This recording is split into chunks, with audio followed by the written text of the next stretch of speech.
6 मुख धारण करके 6 ही कलिकाओं का स्तनपान कर दिया, इसलिए वह सदानंद कहलाए। बोले कार्तिकेय जी महाराज की जय, सदानंद महाराज की जय।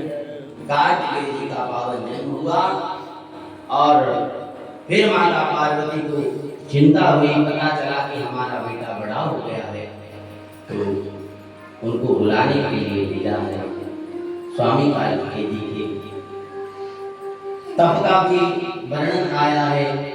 और जब वह क्रौंच नामक पर्वत पर गई है, वहां पर इंद्र से युद्ध हुआ है और इतना पराक्रमी बालक को देखा कि इंद्र भी परास्त हो गए।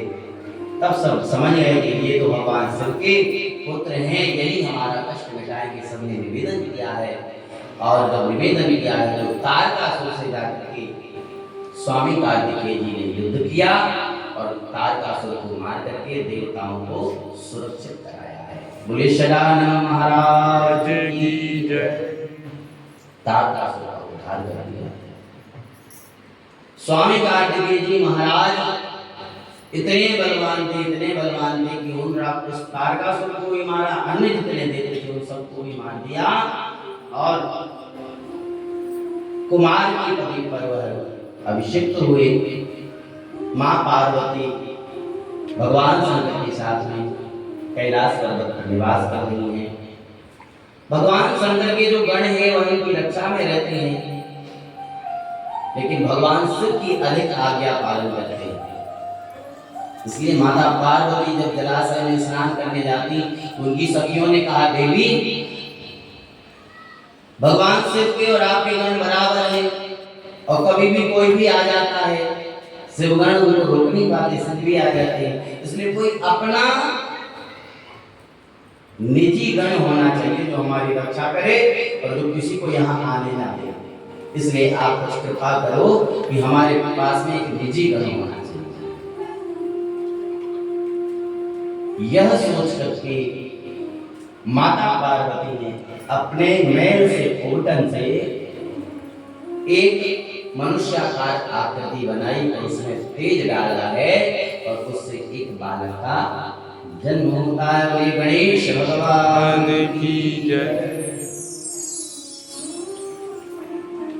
गणेश भगवान का जन्म हुआ।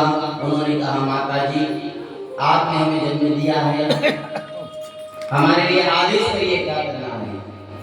तो मां पार्वती ने कहा, बेटा हम लोग यहाँ स्नान कर रहे हैं, आप दरवाजे पर खड़े हो जाओ, ब्रह्मांड का कोई भी व्यक्ति आ जाए उसको अंदर मत आने दो। उनको छोड़ा है। फिर माता पार्वती ने अपने मेल से एक वृक्ष बनाया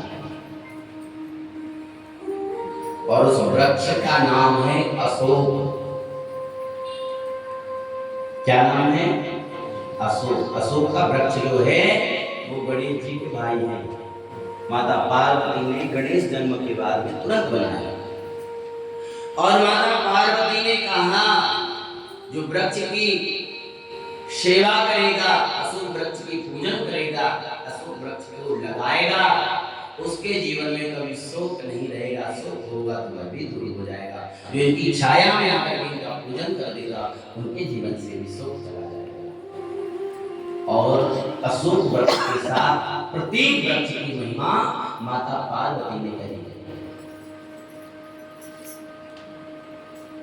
वृक्ष की इतनी महत्वता है, इतना पुण्य है मेरे प्यारे, आप ध्यान से समझिएगा।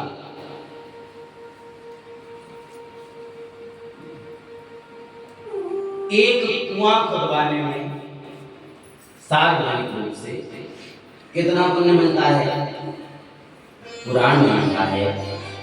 एक कुआं खुदवाने से इस कुएं में जितना जल होता है, उस जल की जितनी बूंदें होती हैं, उस कुआं खुदवाने वाले व्यक्ति को जितनी जल की बूंद उस कुआं में होती है, उतने वर्षों तक स्वर्ग में वास मिलता है, वैकुंठ में।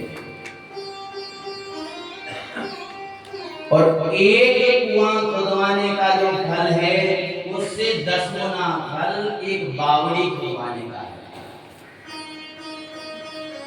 और एक बावड़ी खुदवाने का जितना फल है उससे 10 गुना फल एक तालाब सार्वजनिक रूप से खुदवाने का है।